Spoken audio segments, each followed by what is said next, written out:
Good evening, everyone. Today is Thursday, November 21st, 2019, and we have City Council. The mayor is away on business, so you are, I can't say stuck, sorry.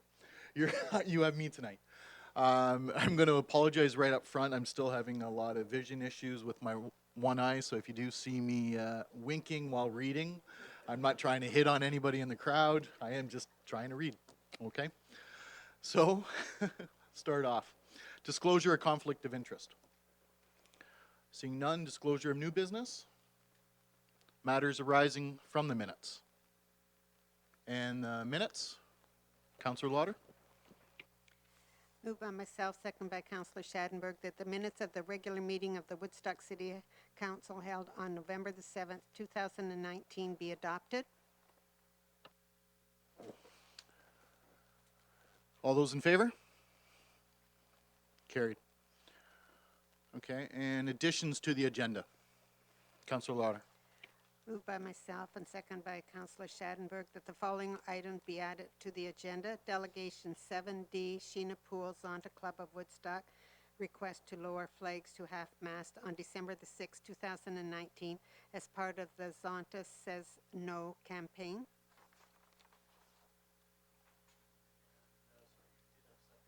Yes. All those in favor? Carried. Okay. Start with presentations, and 7A, Tom Butler, Woodstock Environment Advisory Committee. Please come forward. I think there's a presentation supposed to go along with it. Oh. Oh, someone's getting it for me? Okay. Alrighty, so I'm Tom Butler. I am the Vice Chair of the Woodstock Environmental Advisory Committee. This is just an update on something that we did, or we sort of spearheaded a couple years ago. So just letting council know how it went. So Donald Thompson Park is over just by Chieftain Apartments. It has a skating rink in the winter time, if you can think of that park there, right off of Springbank. There was an area of the... Just click here. Okay, so this happened a couple years ago. We got approval for it in spring of 2017. Following approval, I applied to a couple grants and got around $8,000 from TD Friends of the Environment Foundation and the Toyota Motor Manufacturing Company of Canada. Those totaled about $8,000. So we were just looking for one, but we got two, which was great, and that was to cover the cost of the seed mix, which was around $4,000.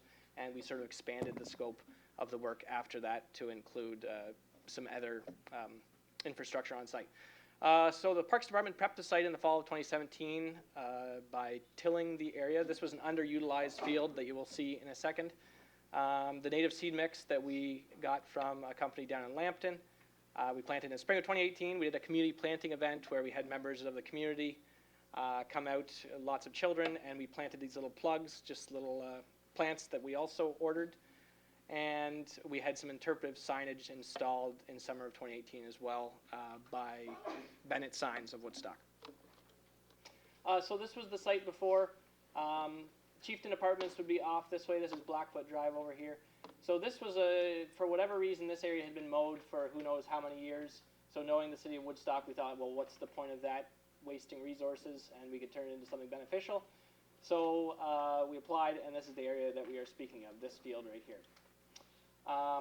You can't really see it too well, but this is after it's been planted. So the area that was tilled sort of goes along here, over here, and this way. So all of this area has now been naturalized into a mixed native plant wildflower meadow that is beneficial for butterflies, bees, insects, birds, things of that sort.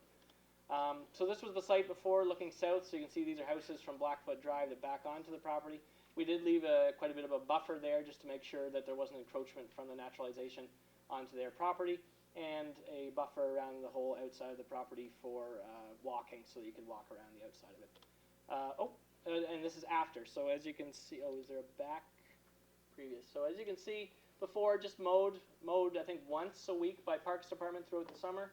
And after, you can see a diverse array of wildflowers in the same spot and the interpretive sign. Again, looking north, so Piddock would be beyond these trees over here, and now it is filled with a variety of native wildflowers. This is the signage. We did get this, most of it from the Grand River Conservation Authority. They donated a very similar sign, and we added some of our own information and some of our own pictures. But this was done by Bennett Signs. And again, all the costs were covered by the 2 grants that were received. So it tells about the importance of pollinators, some of the native pollinators that we might see around here. And obviously thank yous to Toyota, TD, City of Woodstock, and obviously the partners that were involved down there. These are just some of the flowers that are in there. This is called bee balm, wild bergamot monardia, scientific name. So black-eyed Susan in the back, lance-leaf coreopsis up here. Scientific names. Cup plant, lots of yellows in here. We're hoping eventually to diversify potentially. Evening primrose. There's a lot of different structure within this area where there's a lot of tall plants and lower plants, so you get a lot of different ecological niches being created that provides habitat to many, many different species. Oh yes, this was tall coreopsis. Gets quite tall, up to 8 feet tall. These ones were probably about 8 feet tall too. Tall sunflower. Sponsors and support, grants from Toyota and TD, Friends of the Environment, covered all costs of seeds, plants, and interpretive signage, including installation. Support and in-kind remuneration from the City of Woodstock, Council for the Woodstock Parks Department, work on the site for prepping the site, and also maintaining the perimeter of it. So thank you very much to the Parks Department and Council for supporting this initiative and agreeing to it. Just a bit of background on the community planting event. This is the chair of the committee's daughter. So there's lots of kids out, and we planted about 800 native plugs on site in a day, so June 9th, 2018. And again, all of those plugs were covered by the costs or the grants that we received. Okay, so benefits, just reduce mowing. We don't have to mow this anymore once a week, so they do still keep the perimeter mowed, but there's savings in terms of on the obviously fossil fuels used and the wages and also the equipment, so we don't have to be using the equipment there as often. Diversified flowers provides both habitat and forage for pollinators and bird species throughout the summer months. I've been out there sort of in the fall and was really impressed with just the number of different species I saw. It's also an overwintering site for pollinators, so we're not mowing this every year. We might not think of pollinators necessarily living in the winter, but it provides habitat for them to hide in the standing dead plants and things like that, or in the ground cover. So it's not just beneficial in the summer, it's beneficial all the time. Helps threatened species, i.e. the monarch butterfly. There are milkweed that we planted in there, so we know the monarch haven't been doing as well, so this provides habitat for threatened and endangered species. And it's also just additional green space within the City of Woodstock. It sort of diversifies and adds to the already existing green space down at Piddock. So the future site is not yet fully mature. This is only the second year from planting, full year, and it should still mature into something hopefully even more diverse than it is now. We may organize future planting events to introduce more diverse array of native plants into the mix. Essentially, the more diversity we can get in there, the better. The Parks Department, we did ask in the past that about every 3 to 4 years if you could mow the site, probably in early spring, just to make sure that trees don't get established in the area, because we do want to keep it as a wildflower meadow. And native plants should not be harmed from the mowing. So in reality, that if we get it early enough, it should not really have much of an effect on the native plants. All right, that's it. Thank you very much. Thank you. Any questions of council? Councilor Lauder? This isn't a question, it's a comment through to the speaker. Thank you for your all this work that you've done there. I've walked around that area, and it's very impressive to see it, and I like all the write-ups you have about the plants. So Good. Thanks, and keep up the good work. Thank you. Councilor Schadenberg? I guess as a council's member on the Woodstock Environment Advisory Committee, I won't take any credit for this project whatsoever, because I've only been on the committee for a year or so, but Tom Butler and his committee have done an exceptional job. But I guess my question would be, Tom, is we've seen and heard a lot of good news stories about monarch butterflies and their revival. You would certainly give this meadow part credit for that, especially locally? There's certainly many factors that are affecting the monarch butterfly, but you know, the more things we can do like this to assist all pollinators, it's not just monarchs, but certainly all pollinators are in decline around the world, and that's something that should be concerning to all of us. So the more things we can do like this, the better. I guess as a follow-up question through the chair to Tom, could you see this as being a future project for other parks or newer parks or established parks in the city of Woodstock as far as establishing more, let's call it naturalized areas? I would think very much so. I do have a good knowledge of the parks in Woodstock. I did work at the Parks Department throughout university in the summer months, so I know the parks pretty well. I know there's certain areas that are underutilized, and that why not do something like this, right? Because it prevents us from having to mow it every week, and it provides habitat for a variety of species within the city.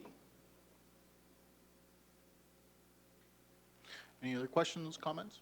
No? Well, let me just say thank you very much on behalf of the city, you and the entire team, for not only this presentation, but for all the work.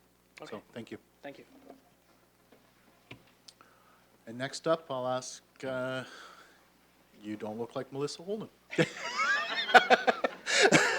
Hi. Brian? Please come I'm forward. Brian Smith. Yes.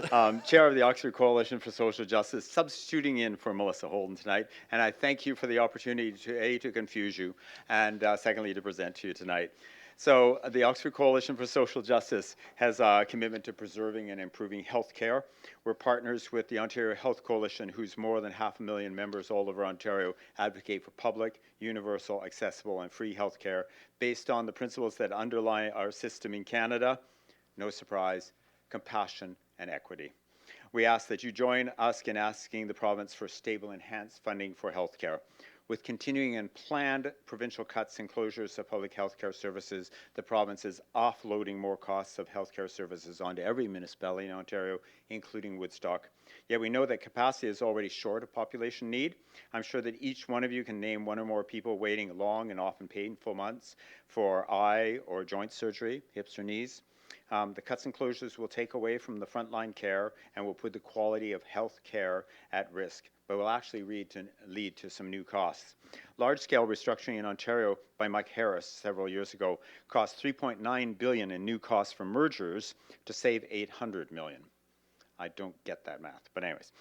It costs to fire fire nurses from one hospital than to hire them in another one, leaving both hospitals understaffed. It costs for restructuring consultants instead of needed hospital supplies. It costs for PR instead of PSWs.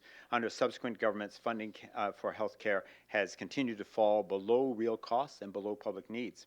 The Canadian Institute for Health Science Research Foundation says, and I quote, "The urge to merge is an astounding runaway phenomenon given the weak research base to support it, and those who champion mergers should be called upon to prove their case." Cuts will intensify the overcrowding. You've likely heard that London's hospital, lots of Woodstock people end up shifted there.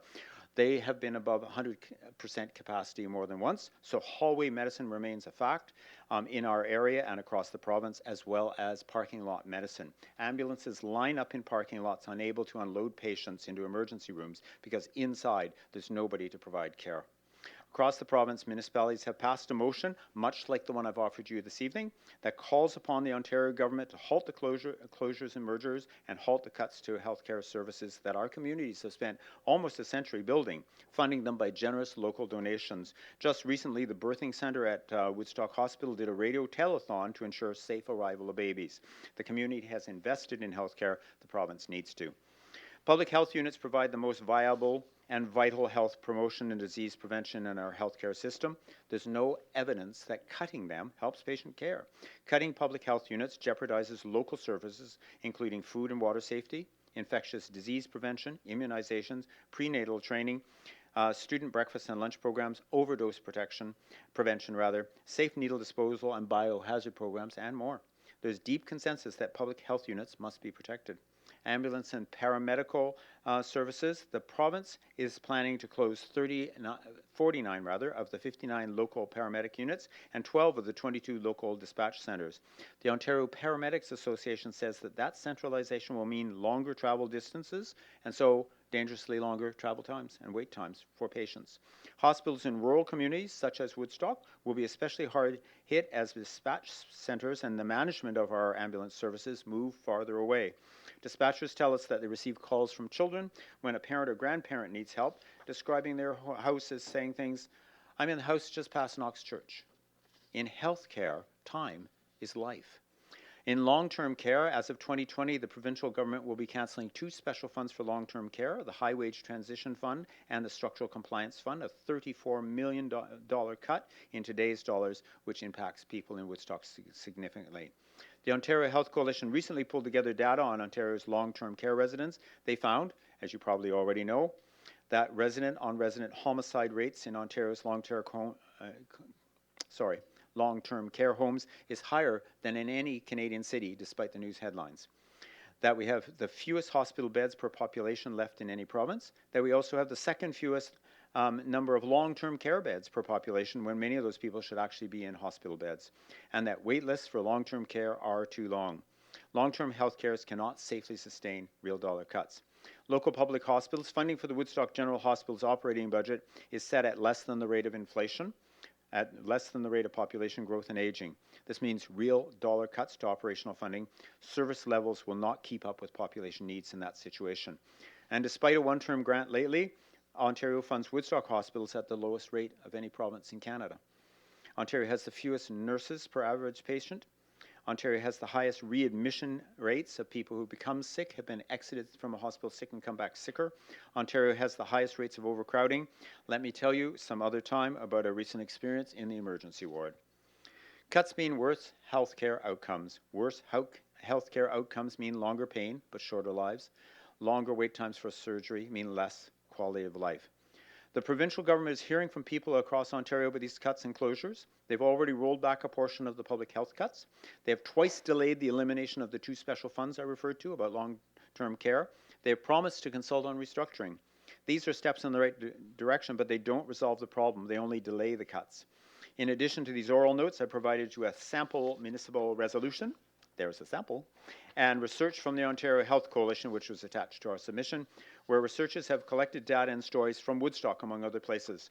We're asking you that you support residents' wishes by passing the Municipal Council resolution to save our local healthcare services. And in doing so, you'll be honoring current residents' wishes, respecting those who in past generations founded our hospitals, and making this a good place to be born, to grow up, and to age in. Thank you very much. Okay, thank you. Questions, comments, council? Okay, seeing none, we will deal with this in the previous one after the rest are done. Thank you very Thank much. Thank you all. Next up, I would ask Mr. LaPlante from Southgate Center. Please come forward. Thank you.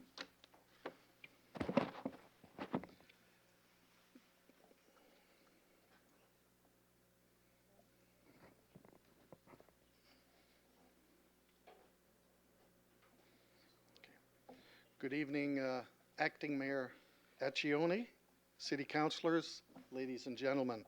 My name's Guy LaPlante. I'm a member at the Southgate Center, and at the present time, its treasurer as well. Back in February 19th of 2015, our co-chair of the Southgate Board of Directors came as a delegation. The request at that time was for the City of Woodstock to provide an annual grant. A portion of this grant request was for the assistance in the staffing component dealing with programming and volunteers. That portion of the grant was valued at $60,000. These funds we were able to maintain and increase programming and volunteers to meet the needs of our older adults at the center. Over the last 5 years, we've added an additional 10 new programs. We actually started with 20, but filtered down to 10 new programs. which increased our attendance to 52,721 new participants. At the present time, Southgate Center offers 76 programs on a weekly basis. We also increased our volunteer base by 100 individuals who donated in excess of 10,000 hours. So over this past year, we've now have 350 volunteers providing 35,000 volunteer hours. For that, we're very grateful for the City of Woodstock in supporting that. It has been almost 5 years since the monies were allocated. With the costs increasing over the last 5 years, I am here tonight to ask that any potential future staff wage increases are also reflected in the $60,000 grant provided by the City of Woodstock. And in that way, the value of that grant would be maintained, and that's why I'm here tonight. I'd like to thank you all for letting me make this request here at the City of Woodstock. Thank you very much. Questions of council? Councillor Tate. Through the chair to the presentation. Okay, so just so I'm clear, so you want us to increase the grant if you increase the wage? Is that what you're asking? Because I read it and I was just a little confused. Yes, that's correct. If there's a city wage increase, say 2%, we would hope that the $60,000 portion would also be reflected as well in that wage increase. Okay, so I think that's where I was confused. So why would you tie your increases in with the city workers? Well, to be fair to the city, that's what we decided it should be. We didn't want to appear like we're too greedy or selfish in asking for more money. So if the city workers were then receiving an increase, then we would hope that you would include us in that as well. Okay, so I understand. So you didn't go over and above. You've kept it whatever the city workers get to keep it so it That's doesn't get correct. out of control. Okay, Yeah. because I was reading it and I thought, why are we tying it? But that makes sense. Okay. Yeah. Any other questions? Okay. Okay. Thank you very much. And now I would ask Sheena Poole to come forward.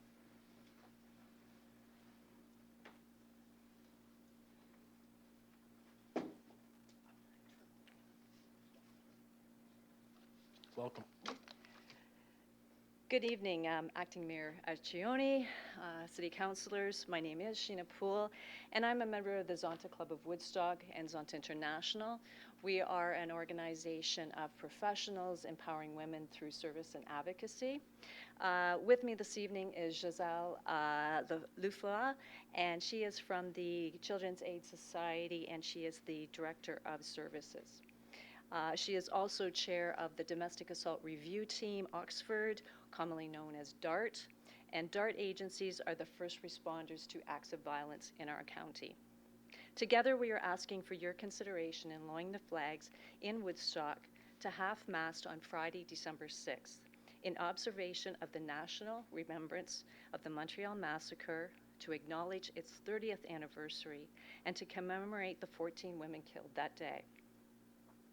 For those of you who may not recall, on December 6, 1989, Marc Lepin entered the mechanical engineering class at the École Polytech in Montreal and ordered the male and female students to either side of the room.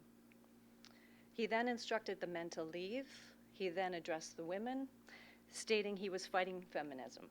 He then opened fire. He shot all 9 women and killed 6. He then continued through the school corridors, shooting women randomly for the next 20 minutes. He blamed women for taking his place in the program. Zonta and DART have been working in partnership on the global Zonta Says No campaign for the past 6 years. During the 16 days of activism against gender-based violence, bringing awareness to the violent acts against women in Oxford County, together we annually distribute about 2,600 orange ribbons, 500 cookies to community partners, 600 healthy relationship grab bags to high school students, and this year we are including 12 3-foot Christmas trees decorated with orange ribbons that are being displayed in city locations and in businesses. Yes, we want the public to remember what happened 30 years ago, to increase awareness of the violent acts against women in our community and the killing of women or a girl on average 2.5 days in Canada during 2018, with the lowering of flags on December 6th during the 16 days of activism. However, it is also about increasing the awareness of International Day of the Elimination of Violence Against Women, November 25th, the abolition of human slavery or human trafficking on December 2nd, the International Day of the Disabled, which includes mental health, on December 3rd, Human Rights Day on December 10th, and other internationally significant dates recognized during the November 25th to December 10th. It is our hope you will grant the opportunity to lower flags in our city on December 6th and bring that much more awareness and acknowledgement of the severity of issues facing our community today. Thank you for this time, and we welcome any questions you may have. Thank you. Councillor Lauder. Thank you. Thank you through the chair to Ms. Poole. Is this, just for clarification, is this just that you're requesting the flags to be lowered in the museum square or all the flags on city properties? Well, I love them all over the city. I guess I will say we'll take what we can get, but yes, we would love to have all the city flags lowered. Thank you. Any other questions? Okay, thank you very much, ladies. Okay, now we'll do consideration of delegations. I look for a motion on 7A. Councillor Schattenberg. That Woodstock City Council received the update on the status of the Donald Thompson Park pollinator habitat as presented by the Woodstock Environment Advisory Committee as information. Seconded by Councillor Fraser. Discussion? All those in favor? Carried, unanimous. And next, 7B, Councillor Tate. I'll move that we adopt the resolution supplied by the delegation. Do you want me to read it? Okay. Whereas public health care consistently ranks as the top priority in public opinion polls, and whereas public health provides vital health promotion and prevention services based on the unique demographic and economic, social, and cultural needs of our communities, and whereas the evidence from hospital amalgamation in Ontario and across Canada is that they have cost billions of dollars and not yet yielded the promised administrative savings that have taken money away from frontline care, and whereas there is no evidence to support the proposed closure of 25 out of 35 local public health units, the closure of 12 of 22 local ambulance dispatch centers, and the closure of 49 out of 59 local ambulance services, and whereas there's a deep consensus among virtually all stakeholders that increasing acuity in our long-term care homes requires additional staff and resources, not cancellation of the 2 special funds and real dollar cuts to per diem funding of our long-term care homes, and whereas our local hospitals have been downsized for an entire generation and cannot meet population needs while sustaining real dollar cuts to hospital global budgets. And now, therefore, be resolved that Woodstock City Council calls upon the Ontario government to halt the closures of, mergers of, and cuts to our local health care services, including public health units, ambulance services, hospitals, and long-term care homes. Seconded by, or do we have a seconder? Sorry. Councillor Fraser. Discussion. Councillor Schattenberg. I guess to the acting mayor, more just of a comment than anything else. We heard the report from Brian Smith and that he read, but I think if you went online, the City of Woodstock website, to look at the full report, again, that was presented here, but there's literally probably more than a dozen links to websites that are sort of backing up this information. You know, the way we see a university report, and all of a sudden you have to put in your references as to where you got your stats, where you got your information from. There really is a long list of, so if you're really care about this topic to be able to look at the references and long list of website links to read more about it. Any further comments or discussion? Okay. I'll, who's in favor? Sorry, all those in favor? Carried. Moving along.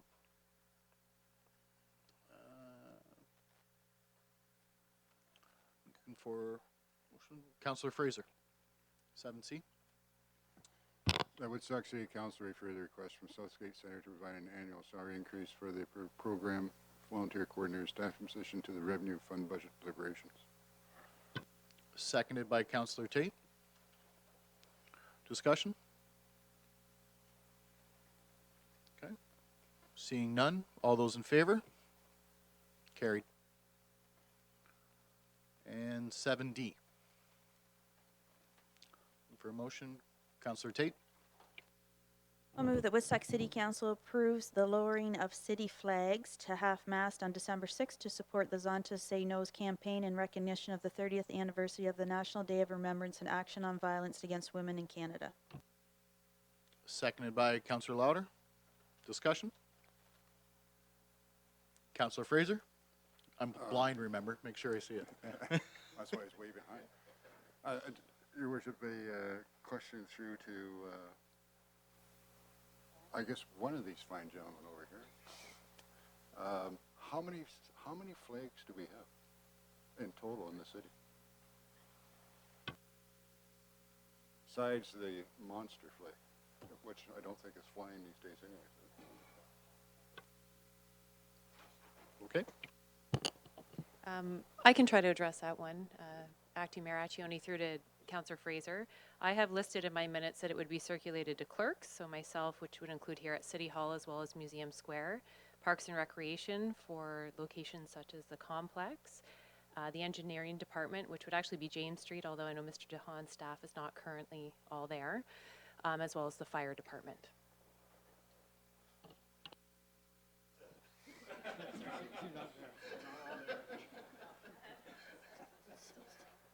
Thank you, and I'm sorry I left you out of the loop, Madam Clerk, and referred to these gentlemen and didn't include you. My apologies. They're half there, remember? Sorry.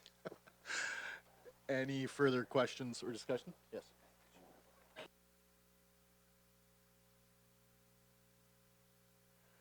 Okay, are we, do we make an amendment then to not, do you like this one? Okay. Just Your Worship, through the council, just a suggestion for an amendment that the flag at the highway may not be flying, but by December 6th it may be back up. It would be difficult to lower to half-mast, and whether it's there or not depends on wind conditions, because in high wind we have to drop that flag or it's going down the highway. It's just too big. So I would suggest an amendment that one be excluded. Are we okay with that?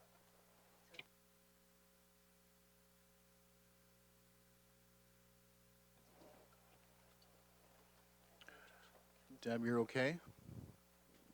You're okay with that? So then make a friendly amendment.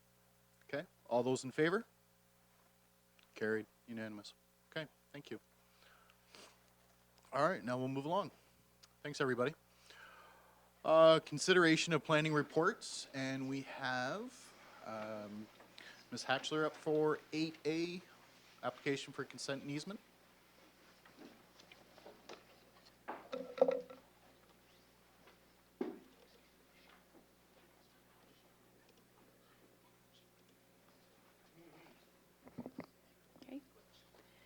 Okay, so the first application is B19-75-76, -8, and it was submitted by Ontario Incorporated. May I stop you, Ms. Yes. Hatchler? Sorry, a little faux pas there. Yep.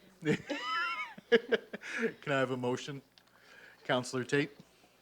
I'll make the motion that Woodstock City Council advise the County Land Division Committee that the City of Woodstock supports the proposal to sever the subject property subject to the following conditions, and this is for B1975-8, and there are 7 conditions. Do I need to do all of them? Okay.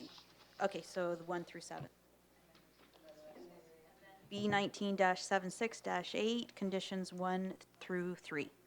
Can I have a seconder? Councillor Lauder? Ms. Hatchler? Okay, thank you. So the subject application is for consent and easement, and it's for lands located at 1175 Dundas Street. And the applications are proposing to create a vacant lot for service commercial purposes and retain a lot for similar purposes. And the lot to be severed is currently an existing gravel parking lot, whereas the lot to be retained is currently occupied by a former automobile dealership, which was the former Honda dealership, and is proposed to be converted into a restaurant. There are also a number of easements that the applicant has requested that will be proposed over the lots to be severed and retained for both access, sanitary service, and storm sewer purposes.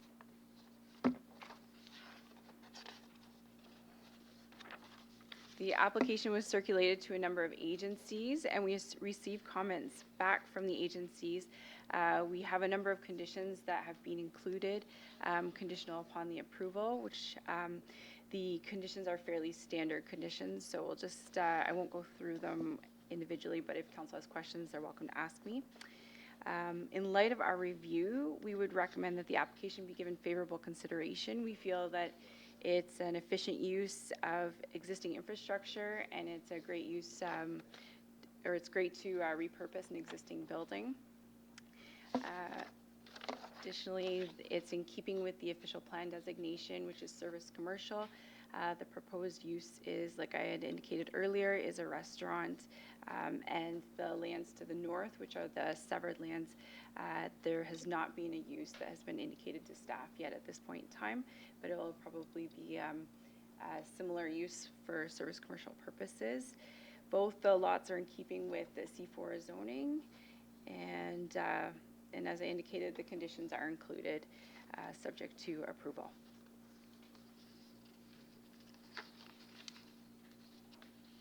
Thank you. And sorry for the interruption. Any questions of council? Okay. All right. Oh, Councillor Fraser?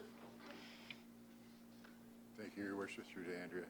And it's not 12, but if this was repurposed into a restaurant, would it come back through site approval for any adjustments? I'm just thinking of if it was a restaurant with a drive-through, we're awful close to the corner of a major intersection. Would there be something that would come back that way that we ensure that entrance and exits were appropriate for that location? Through the acting mayor to Councillor Fraser's question, the application, if a drive-through were proposed, would definitely be subject to site plan approval. That being said, site plan approval does not generally come back to council. It's reviewed internally by engineering staff, and if there's concerns about access or traffic, then it would probably be subject to a traffic impact study. I wasn't worried about it coming back to council, but as long as somebody, and I figured it'd probably be engineering, would have a chance to look and comment on that.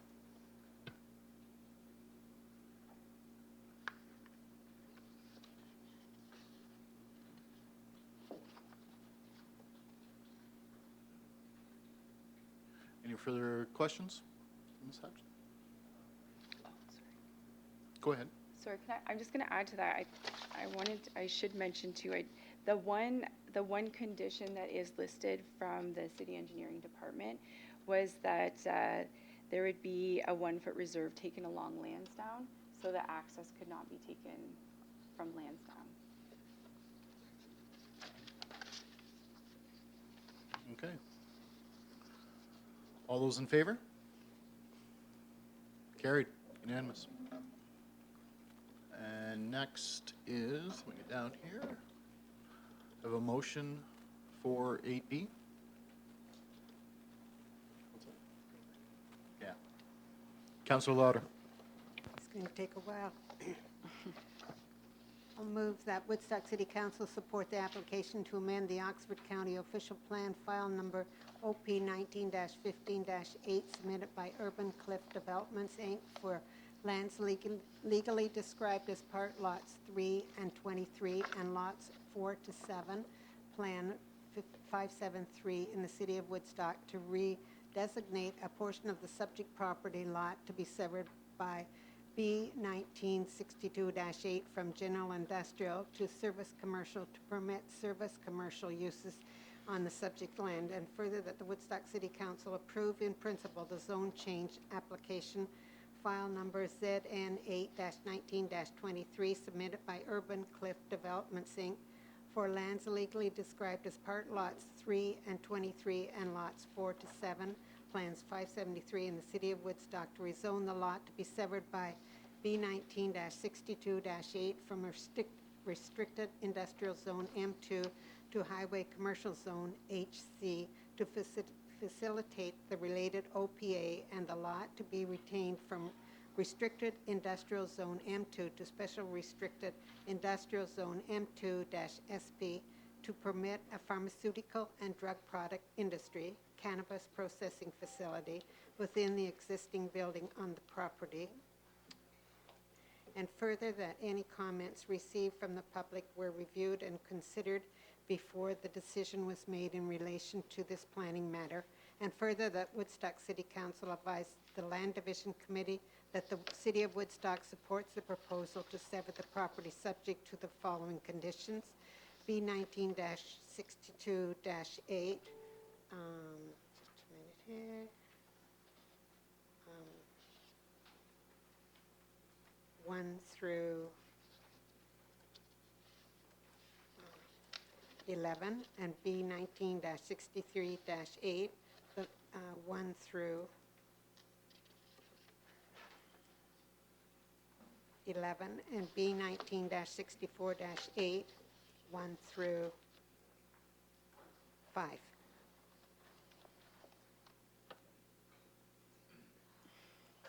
Can I have a seconder? Councillor Tate? Discussion? Or Ms. Hatchler, yes. Yeah, you start first.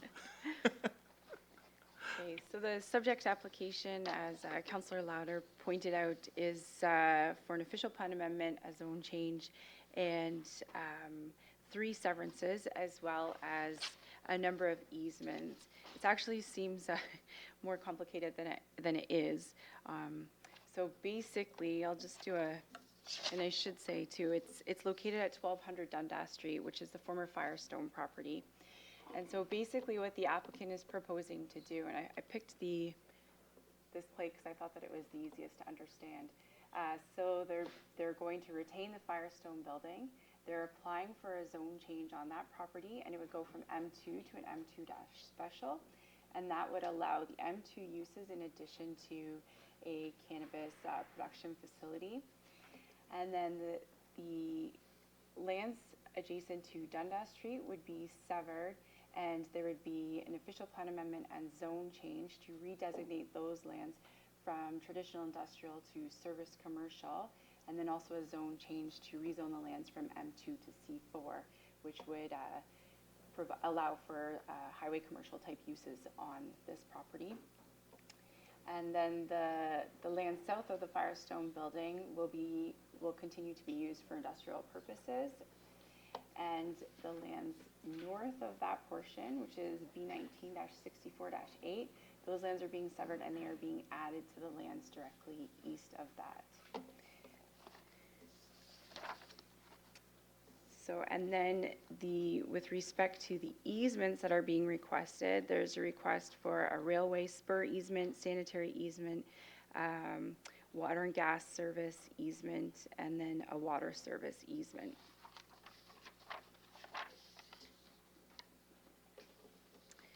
So the application was circulated to staff, and staff provided comments. There are a number of conditions that are recommended in the event that the severances are approved.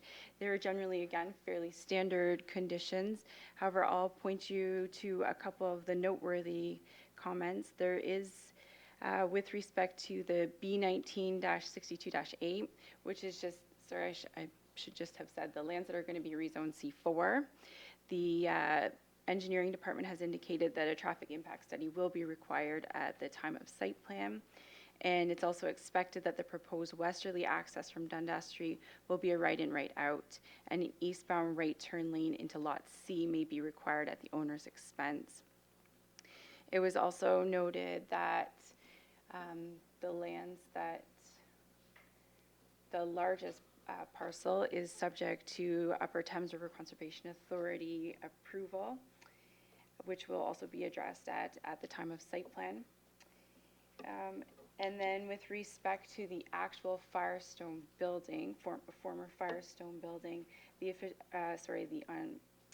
chief building official suggested that a building report would be required by an architect or professional engineer outlining the requirements of the Ontario Building Code for spatial separation and exposure protection. So that's simply because the lot line is being moved closer to the building. And then he also indicated that there appear to be sufficient parking spaces for the cannabis processing facility. I should also note that on Monday night, the applicant indicated to us that they are still going to pursue the zone change for the cannabis production facility. However, at this point in time, they don't think that that's actually going to end up being the use within the building. They think that it's going to be some other type of manufacturing, but they still wanted to be allowed to have this use if council permits. The other comments were that the Parks Department will be requesting a tree inventory, protection, and landscape plans in support of the future site plan application, and then compensation will also be required for any trees that are removed. So in light of the review, we are supportive of the application. We feel that, again, this is a good use for the site as we can repurpose an existing industrial building. We're supportive of the lands being redesignated from an industrial designation to a commercial designation. Although we recently had a comprehensive review done by the county, which indicated that the city has a shortage of industrial lands. We feel that because lands are being brought in through the Southeast Woodstock boundary expansion, and this is also such a small portion of land being redesignated, we feel that it's still appropriate to take lands out of industrial use. It's also right along Dundas Street. There are other service commercial uses in the area, so we feel that it's appropriate and compatible. It's also an efficient use of the lands and existing infrastructure. And we also feel that to rezone the lands is also appropriate as it's going to allow for potentially a cannabis production facility. In the past, we've had these applications come forward, and the planning recommendation is that these types of uses are allowed to be permitted on traditional industrial lands, and so this would be in keeping with the direction that we've been directing so far. In light of our review, we'd recommend that these applications are given favorable consideration. Questions of council? Oh, okay. I wasn't expecting that. Okay. I guess, you've heard the motion. All those in favor? Carried. Unanimous. Okay, thank you. And next, looking for a motion on 8C. What's that? Sorry. Councillor Talbot? Thank you. I'll move that Woodstock City Council advise Oxford County that the City of Woodstock supports a 2-year extension to the draft approval of the City of Woodstock subdivision 32T09003 for lands described as part lots 13 and 14, concession 1, Blandford, in the City of Woodstock to December 31st, 2021. And do I have a seconder? Councillor Lauder? Ms. Hatchler? Thank you. So the next application was submitted by the City of Woodstock, and it's for a draft approval extension of draft approved plan of subdivision 32T09003. The industrial and commercial draft plan of subdivision was originally approved in December 2009, and it has since been extended. The approval has since been extended in 2012, 2015, and 2017. The draft plan originally consisted of 5 blocks for industrial purposes, 1 block for highway commercial purposes, and 5 internal streets. To date, the west side of Woodall Way has been registered, as well as lands on the east side of Woodall Way. And the city is currently requesting further extension of the draft approval to ensure adequate time to register the remaining phases of the subdivision. And generally, planning staff recommend that the extension be granted for 2 years, and so we're recommending that it be granted to December 31st, 2021. And we're supportive of the application as we feel that the plan is moving along, and the applicant, the city, has been registering properties at a good pace, and it's still considered to be good planning to extend that. Thank you. Questions of council? Okay. Seeing none. You've heard the motion. All those in favor? Carried. Okay. Thank you. Thanks. Moving along to consideration of correspondence. 9A, Linda Armstrong. We have a... Oh, I see that now. Okay, all right. Moving along to staff presentations. Mary Reid.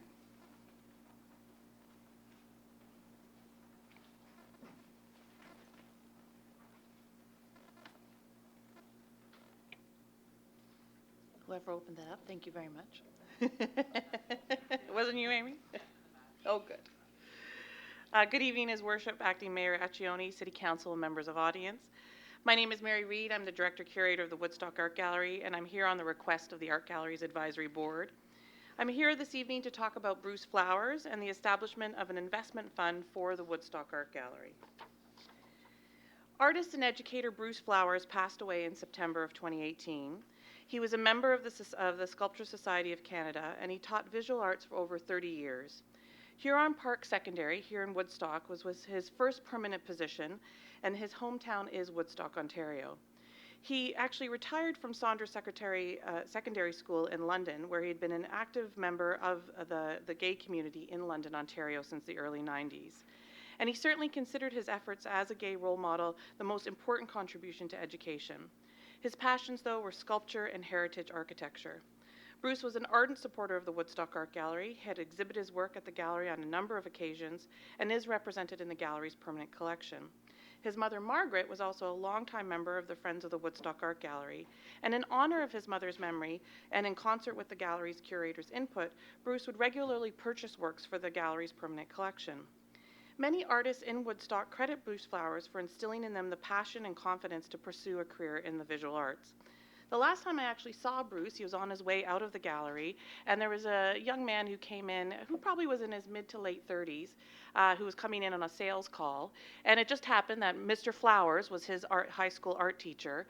So he forgot all about the reason why he had come into the art gallery and spent the next 45 minutes in the lobby actually going through photo after photo of his various works that he's created. Bruce, may or may have not remembered him as a student. It likely had been 20 years since they had seen each other. But he spent 45 minutes with this man, giving him encouragement, giving him feedback, and the two of them walked out with big smiles on their face. So, he was always a consummate and dedicated educator, and gave a very sound and insightful advice. To be perfectly honest, I was very shocked when Bruce passed away. He hadn't let on that he was sick at all, and the fact that he left the residual of his estate to the Woodstock Art Gallery came as a complete shock to me. I was not aware of his incredible intentions. And, you know, I'm not really much of a crier. I tend to be pretty firm. But I have to say, when I was contacted by the executors of the estate, I did shed a few tears. The provision states in his will that the funds are to be used for the purpose of establishing an outside figurative sculpture garden of any size, recognizing that such an outside figurative sculpture garden may be as small as a planter with an outside sculpture in it. The gallery will fulfill this request to mark the 100th anniversary of noted Woodstock painter Florence Carlyle in 2023, and conversations have already started with my colleagues in parks regarding a park dedication that incorporates some sort of public sculpture. However, the first transfer of funds from the Bruce Flowers estate is for $250,000, which well exceeds the cost of creating a sculpture to dedicate Florence Carlyle. As such, that's why I'm here this evening. On November 12, 2019, the Woodstock Art Gallery Advisory Board voted unanimously in favor of establishing the Woodstock Art Gallery Fund with the initial transfer of $250,000 from the Flowers estate. The gallery will allocate a portion of the final transfer payment from the Flowers estate. We estimate that it'll be around $20,000 towards the Florence Carlyle public figurative sculpture. In the meantime, the gallery board would like to see the $250,000 held in perpetuity to launch an endowment fund initiative where future donations can be directed through planned giving or other giving and donating strategies. The intent is to grow the capital of this fund so that the proceeds of the investment will further the long-term sustainability of the Woodstock Art Gallery. The earnings made from these investments will be directed towards education and exhibition programs offered by the art gallery and towards art acquisitions for the permanent collection. As you can appreciate, this is an extraordinary donation, which is a real game changer for the Woodstock Art Gallery.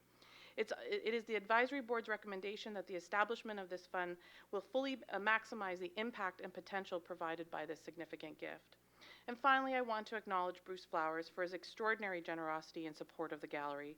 This unprecedented gift provides the opportunity to establish a fund that will ensure the gallery's long-term future is much brighter. Thank you so much for your consideration.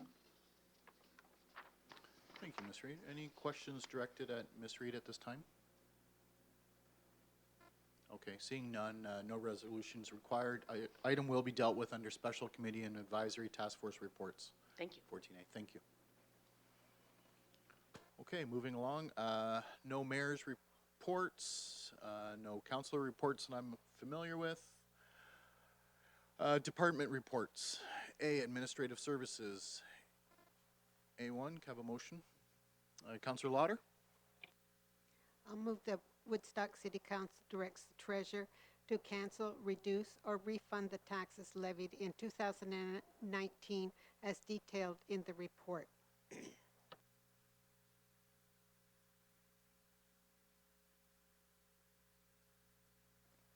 Did you read A2?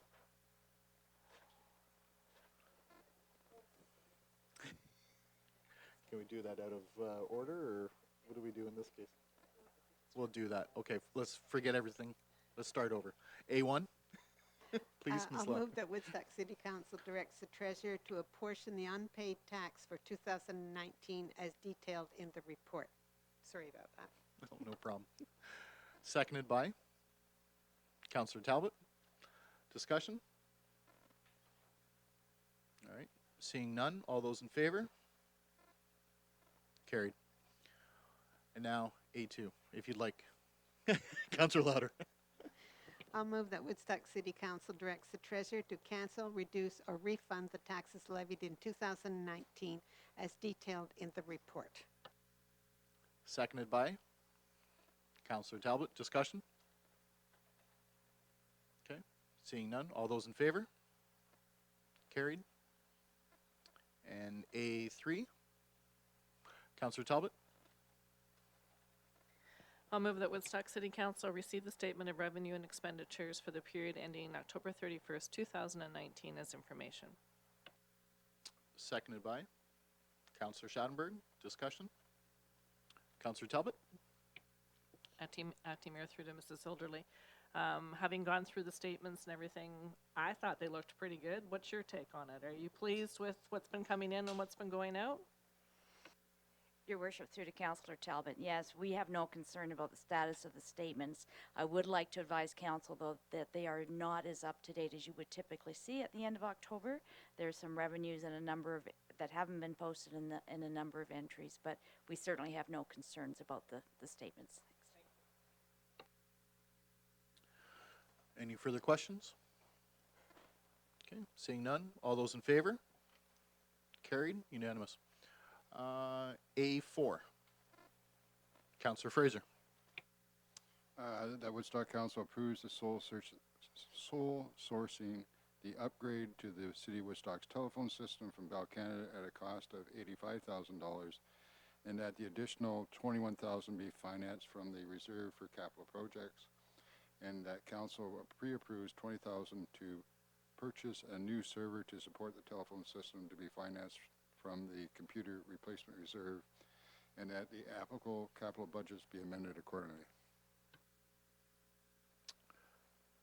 And a seconder. Councillor Lauder. Discussion? Okay, seeing none. All those in favor? Carried. And into engineering department. B1 transits route study. Councillor Schanberg. That Woodstock City Council endorse option B, which is 7 routes for transit, a 30-minute cycle, and direct staff to include it as an addition to base budget as part of the 2020 budget deliberations. And a seconder. Councillor Fraser. Discussion. Councillor Schanberg. Yeah, through the acting mayor to Harold DeHaan from our engineering department. 7 routes is an addition of 1 route. Give us an idea, basically, for those maybe viewing that maybe haven't seen the report online about areas of the geographic map of the city of Woodstock that will be gaining service. Your worship, through the councillor, yes, currently we're not reaching as much as the city as we'd like to, specifically in the residential area. So with the new routes, and this is part of the goal of looking at all the options, the buses will extend farther out to the north to hit the new areas around the Havelock Corner development area, as well as we took the opportunity also to extend the routes to further encroach into some of the industrial areas, employment lands also. Councillor Schanberg. As you mentioned, the city currently has 6 routes, but it's certainly safe to assume we've got more than 6 buses. By adding a route, are we having to add buses to this, Harold? Your worship, through the councillor, actually no. We have surplus. We have additional buses right now to cover breakdowns and stuff like that. And we think with the current complement, we can put 1 more bus on the road and still be able to guarantee that we'll have 7 buses on the road at all times. But you're right, and that was one of the reasons why some of the other options kind of fell off the table, is because they did require the purchase of additional buses to be put into effect.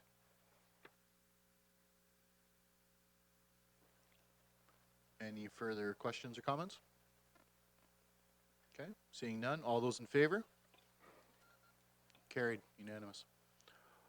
Moving along to B2, City Hall HVAC control system. Motion. Councillor Fraser. That Woodstock City Council approves the purchase for the replacement HVAC controls from Durrell Control Systems, and further that the City Council authorizes an increase of $12,000 for the City Hall HVAC controls to be funded from the Capital Projects Reserve, and further that notice is hereby given that the 2019 to 2023 capital budget is amended accordingly. Thank you. And a seconder. Councillor Lauder. Discussion? Seeing none. All those in favor? Carried. And now into Clerk's Department, F1 Records Retention Schedule. Councillor Schanberg. That Woodstock City Council refer the updated records retention schedule to the bylaw section of this agenda. Seconded by Councillor Lauder. Discussion? Seeing none. All those in favor? Carried. And F2, Annual Status Report. Councillor Schanberg. I'm on that advisory committee, so I'd certainly like to make this motion that Woodstock City Council approve the 2019 status report for for the 2018-2022 accessibility plan. And do we have a seconder? Councillor Lauder, discussion? Councillor Lauder? I would just like to comment on the Accessibility Committee. I was on it in the previous term, and I just thank them for all the work they've done. They've accomplished quite a few things this year, and I think that's remarkable. So just a comment to them, thank them for the work. Thank you. Councillor Schadenberg? Obviously, there's a long checklist for a plan that covers up to 2022 to be able to get an update. We had a meeting last week with our accessibility committee, and the one area that, for example, the Parks Department has come through and really in flying colors was the paved pathways and at Soccer's Cowan Park, kind of go along with some of the paved trails that we've already seen, like in Roth Park, for example. And it's all obviously beginning to be more and more compliant with the 2005 legislation, the Accessibility for Ontarians with Disabilities Act. And I think the City of Woodstock needs to be complimented on its quickly moving towards the checklist on every facet and item on the list. Any other discussion? Okay, seeing none. All those in favor? Unanimous. Carried. And Chief Administrative Officer, G1. Councillor Talbot? I'll move that Woodstock City Council receive the report on the status of the 2020-2024 capital budget as information. Seconded by Councillor Lauder. Discussion? Or questions of council? He's just waiting. Councillor Lauder? Through the chair to Mr. Curry, just confirm the dates for our budget that we are hoping for. Your Worship, through to Councillor Lauder, the capital budget special meeting of council is this Tuesday, November 26th, 5 p.m. in council chambers. We have an alternative date of November 28th, the Thursday, should it be necessary. The capital budget is stabilizing right now, so we're very close. It's been very much of a race because of the delays caused because of the cyber incident. So we hope to have the document in councillors' hands by Monday evening. So if you want to reserve Monday night for reading the capital budget, so you're ready for Tuesday evening, that's a good plan. Thank you. And just a reminder to the public, if they would like to come to this interesting night, if they haven't got anything else to do, and come and hear what the discussions are for the capital budget for next year. Thank you. Yeah, I'll also add to that there's usually available seats, and it's certainly very informative. Thank you. Any other questions? Okay, seeing none. All those in favor? Carried. Public Works, changes to the Blue Box program. Councillor Schadenberg. That Woodstock City Council maintain a two-stream fibers and containers collection system, and further that City Council maintain the existing bi-weekly recycling collection system, and further that City Council direct staff to evaluate options for waste and recycling collection systems once further clarity is provided by the MECP, and report back to Council in the fall of 2020. Okay, can I have a seconder? Councillor Fraser. Questions? Councillor Schadenberg. Yeah, through their chair, I guess to Mr. DeHaan. I guess the question being is sort of what's happened at the provincial level of things that is sort of maybe possibly putting back our proposed changes that we had to our system. I see that Taylor Crinklaw is here from Yes. the engineering office. Thank you for coming forward. Okay, no problem. Through the acting mayor to councillor. This has all started because the effectiveness of the Blue Box program has effectively stalled in its efficiency, so recycling rates have not increased in the last decade or so. And in recognizing this, the province is moving towards an extended producer responsibility system where the producers of the waste become responsible for to fund and to operate recycling programs come in the future, which could start as early as 2023. Would you like me to expand? So starting 2023, the extended producer responsibility system, the EPR system, will be in a transition period. So from 2023 to 2026, they'll be slowly phasing out the current system that we see, and starting January 1st, 2026, effectively a whole new system will be in place. This is the early stages for how the transition will happen and the regulations that will come into place starting 2026. And hopefully in about the next year or so, we'll have more details on what that will look like. Councillor Schattenberg. I guess a follow-up to that is maybe more of a comment or looking into a crystal ball to try to gaze into what might happen. I mean, obviously we have not only North American but worldwide producers of things like batteries, where they put the batteries in the plastic and wrap it all up in cardboard. If some of the manufacturers will become more responsible for so-called removal of recycling a product, do you foresee a future where batteries will come in cardboard boxes only, or is that part of the process to sort of say, hey, manufacturers, you've got till 2023 to get your act together, maybe? To the acting mayor, to the councillor. So the idea of this change is to effectively have a similar system in place come 2026. So the hope is to have as minimal impact to residents. It needs to be convenient and accessible, what these changes are. Part of the drive to go into an extended producer responsibility system is put the onus on the producers for coming up with innovative ways to reduce their waste and improve recycling rates. What that will look like, we'll know better in the upcoming year. Councillor Schattenberg.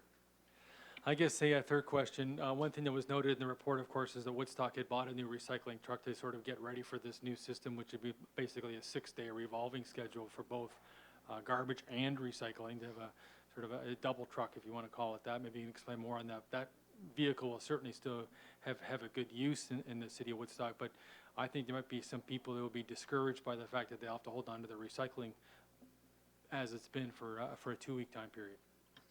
Right, through the mayor to the councillor. Understandably, there was, the 2017 survey showed that the residents of Woodstock wanted to have a more frequent collection system. That's definitely understandable, and co-collections seem most promising. Unfortunately, the co-collection prices have escalated quite substantially, so that option is no longer as economically viable to proceed with. The purchase of the Packer truck that we do have will be put into good use, and then once we know better what will happen, hopefully by fall of next year, we can figure out how to address the resources that we do have.